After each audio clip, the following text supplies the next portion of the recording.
രാജമാഷ പുസ്തക പ്രകാശനത്തിൽ ഈ ചടങ്ങിൽ പങ്കെടുക്കുമ്പോൾ GC മാഷയുടെ പ്രസംഗം കേൾക്കുമ്പോൾ നമുക്ക് തോന്നുന്നത് പഴയ കാലത്ത് 35 വർഷം മുമ്പ് GC മാഷ ക്ലാസ്സിൽ ഇരുന്ന് ആരും ശ്രദ്ധിക്കപ്പെടാത്തൊരു കുട്ടിയായി ഞാനിവിടെ ഇരിക്കുമ്പോൾ ഇന്നത്തെ സൗകര്യങ്ങളെല്ലാം ഉണ്ടായിരുന്നു.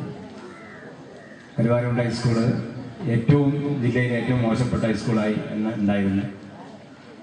ഞാനൊക്കെ SSLC പരീക്ഷ എഴുതുമ്പോൾ 137 കുട്ടികൾ എഴുതിയിട്ട് 11-12 കുട്ടികളാണ് SSLC പാസ്സായതെന്ന് എൻ്റെ ഓർമ്മ.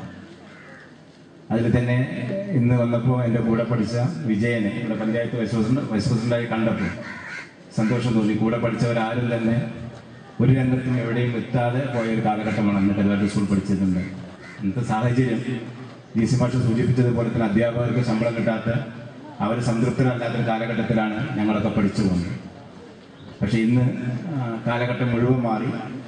സ്കൂളിലേക്ക് വന്നപ്പോൾ തന്നെ കെട്ടിടങ്ങൾ, അതുപോലെ തന്നെ അനിൽകുമാർ പോലെ തന്നെ MLA ആയപ്പോഴും മന്ത്രിയായപ്പോഴും കൊരിച്ചെറിഞ്ഞുകൊണ്ട് കരുവാരക്കുണ്ട് സ്കൂളിനെ കേരളത്തിലെ ഏറ്റവും പ്രഗത്ഭമായ സ്കൂളായി മാറ്റിക്കൊണ്ടിരിക്കുകയാണ് അദ്ദേഹത്തിൻ്റെ ശ്രമം.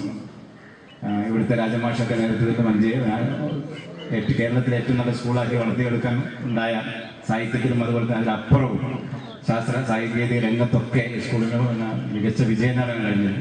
ഇതൊക്കെ ഇവിടെ അധ്യാപകരുടെയും വിദ്യാർത്ഥികളും കൂട്ടായ പ്രവർത്തനമാണ്.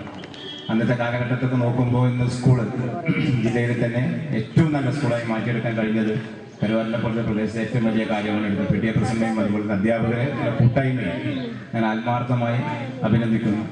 അതോടൊപ്പം തന്നെ ഇതുപോലെയുള്ള ഒരു സന്ദർഭത്തിൽ ഇവിടെ അന്ന് ഈ ക്ലാസ്സിലൊക്കെ 10B എന്ന് പഠിച്ചിരുന്ന കാലഘട്ടത്തിൽ PK-നെയും ഗോവിന്ദ മാഷൊക്കെ ക്ലാസ്സിൽ ഇരിക്കുമ്പോൾ ഇന്ന് ഇങ്ങനെ ഒരു വേദിയിൽ നമുക്ക് ഇരിക്കാൻ ജീവിതത്തിൽ കഴിയുമെന്ന് നമ്മൾ ഒരിക്കലും തോന്നിയിട്ടില്ല.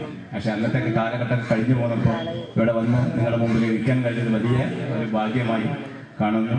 അതിനവസരം ഉണ്ടാക്കിയിരുന്ന ഈ രാജമാഷക്കും അതുപോലെ തന്നെ സംഘാടക സമിതിക്കും നന്ദി രേഖപ്പെടുത്തുന്നു. അതോടൊപ്പം തന്നെ രാജമാഷയുടെ പുസ്തകത്തെ പറ്റി ഒന്നും പറയേണ്ടതില്ല എന്നെനിക്ക് തോന്നുന്നു.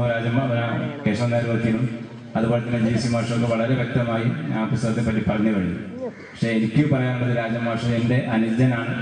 എൻ്റെ തൊട്ട ജൂനിയറായി പഠിച്ച എൻ്റെ അയൽവാസിയായ രാജമാഷുടെ വലിയൊരു ക്ലാസിക് കൃതി, അദ്ദേഹത്തിന് എന്നും ശ്രദ്ധിക്കപ്പെടുന്ന കൃതി അദ്ദേഹം ഇനിയും എഴുതിയിട്ടില്ല. രാജമാഷുടെ കൃതി വരാനിരിക്കുന്നുള്ളൂ. രാജമാഷ് 8 പുസ്തകമുണ്ടെങ്കിലും 9 പുസ്തകമുണ്ടെങ്കിലും രാജമാഷുടെ അദ്ദേഹത്തിൻ്റെ അറിവിനനുസരിച്ച്, അദ്ദേഹത്തിൻ്റെ വായനയ്ക്കനുസരിച്ച്, അദ്ദേഹത്തിൻ്റെ യാത്രക്കനുസരിച്ചുള്ള പുസ്തകം രാജമാഷിൽ നിന്ന് വന്നിട്ടില്ല. രാജമാഷുടെ വലിയ പുസ്തകം, കേരളം പ്രതീക്ഷിക്കുന്ന, മലയാള സാഹിത്യം പ്രതീക്ഷിക്കുന്ന ഒരു കനപ്പെട്ട പുസ്തകം എന്നെ പോലുള്ള ഒരു എളിയ വായനക്കാരൻ പ്രതീക്ഷിക്കുന്നു.